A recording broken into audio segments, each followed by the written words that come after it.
I'm a All right, hey. welcome to another episode of Political Animals. Today we're going to turn our lens back on to Venezuela.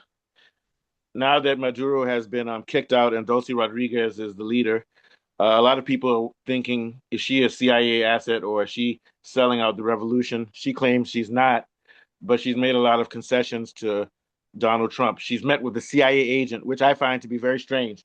She met with the CIA director and had him come and visit Venezuela. Also, she's sort of placated Trump by saying, even though she won't outright give him all of her oil, which she's been stealing, but she hasn't actually given him her oil. She said that she will go deeper into privatizing Venezuelan oil for everybody. But lately, she just yesterday, I think it was yesterday or the day before yesterday, she made a statement that she's tired of Donald Trump's orders, trying to push her around, trying to tell her what to do.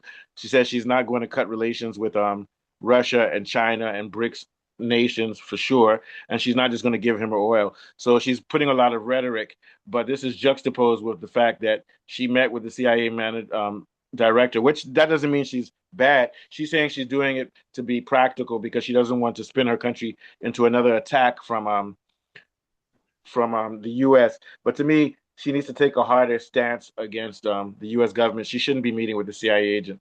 And also, there are reports. We don't know if they're true, but there are reports that before they got rid of Maduro, they spoke to her and she assured them that she could step in and play ball with them, whatever that means.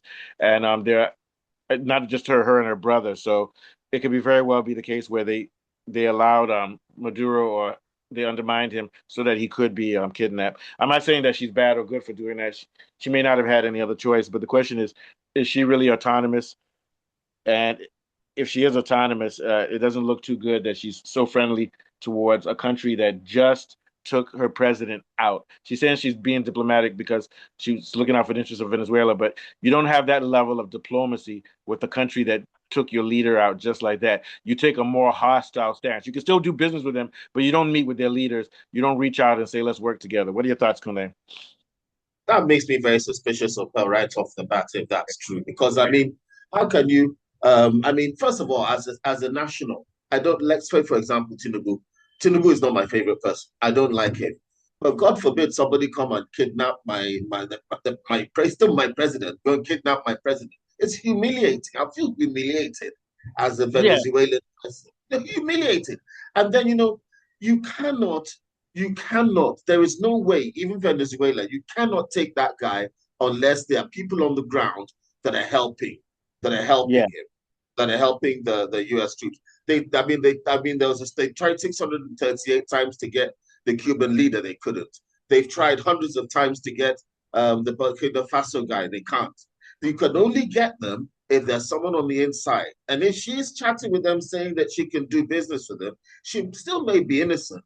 It still may be that the people that enabled it were inside were not linked to her, but I very much suspected that they were. That sounds yeah. incredibly suspicious. I mean, most people would be like, oh, you're going off on a conspiracy theory here. But I No, mean, who this is not even benefited? close. Yeah, she This is not even close. benefited completely. And she's not even supposed to be having that kind of call. Why is she having that kind of call in the first place? If it's a dictatorship and as brutal a She met face dictatorship, to face with the CIA director. He came and visited her in Venezuela. Now, once again, I'm not accusing her of anything, but it's not a conspiracy theorist to say that when you're cozy and friendly, not friendly, cordial, because we know she's probably angry, but when you hold cordial diplomatic relations with a country which just beheaded you, decapitated, and you took your leader out, killed Cuban guards, and bombed Chavez's grave, the level of civility she has towards him is either that she's really afraid that he's going to bomb her or she's complicit. Either way, she needs to show a little bit more balls. I know she's a woman, but women have balls too, right? I'm a feminist. I'm a feminist. You're supposed to take a yeah, harder stand. You're supposed to, at least for a couple of weeks, say this is bullshit. You should have done to this. Had rallies, had riots in the town center, and say you can't do to us. Then, if you want to have meetings with America and everything, have them from a distance. The way that Putin had meetings with Biden, even though they're enemies, from a distance, but you do not make it so close. Don't make it so close and intimate that you're dressed up in relaxed tennis shoes, wearing sunglasses and drinking a wine while meeting with the director of the CIA. No, exactly. you don't do that. And Exactly. that's I mean, going against put it this Chavez way. would never have done this. Chavez would never have done this. Yeah. I mean, put it this way. Imagine if they took out the Ayatollah and then the second in command invites the CIA to have No, that guy something would be killed. He would be in lynched on the Tehran. streets of Iran. He'd be lynched. No, so I'm not accusing her of anything, but it looks funny. And they're saying that she and her brother met with Qatari people from Qatar to assure that they would comply. Now, I'm beginning to think for a detail of a story to be like that. I know the CIA makes lies, but for it to be so detailed, I tend to agree. And what I tend to believe is that Maduro himself knew he was going out and was trying to make a deal like she is. But Trump wasn't going to hear it. And he spoke to her and said, "You got a choice. Either we kill you too, because somebody would take your ass, kill your brother, kill all of the people in parliament, or try to, because I don't think they can, and try to take, or you just know this is going to happen and there's nothing you can do." I think that's most likely what happened. What do you think? Venezuela's biggest crisis right now is they need to find out who's responsible and they need to weed those people out. And if she's the one, I mean, it's so much to figure out. If I don't even know which side to look at it in Venezuela, if I'm on the side of the Venezuelan people, they need to figure out who did it and get that person out. And if it's this woman, she has to be out. But if it's not But the her, problem, that means then that there has to be a civil war in they Venezuela, have to though. rally round. If they can decide That means later that to campaign for elections. Yeah, so that means that the Chavistas, and what do they call those people? The guys who walk around with the machine guns, the Chavistas and co. are going to have to pick a new leader. There's going to have to be a new ground roots guerrilla movement from that country. That's what's going to have to happen because now this government, even Maduro himself, was becoming uh, moderated. He wasn't like Chavez. He was saying that we won't privatize our oil. That's what Venezuela needs to do. I know Chavez didn't. It's very difficult for Venezuela to privatize the oil because they don't have the infrastructure to do it themselves anyway. So we will always know that Venezuela would not be a pure uh, socialist country like Cuba, even when they had Chavez, just because of the geopolitical game and they don't have enough leverage. But this woman needs to show just a little bit more gumption. What do you think? Yeah. I think Yeah. the mood of the people, the only reason why she's all right is Are you because what do people don't really know what's going on. I think that the Venezuelan people are a bit shocked and processing what's and people happened are hungry too. and It's like Iran. The in economy is bad. confusion. It's Yes, like and the Iran. The economy is economy is bad. bad too. So they're Yeah. distracted and they're confused. Otherwise, I mean, even if all the Iranian economy is struggling, their general standard of living is generally higher, significantly higher in Iran than Venezuela. Iran, they You talking have a about bit Cuba? more money. You talking about Cuba? No, I'm talking about comparing standard of living of Iran to Venezuela. Iran has Venezuela a a little higher bit better. standard of living Yeah. than Venezuela.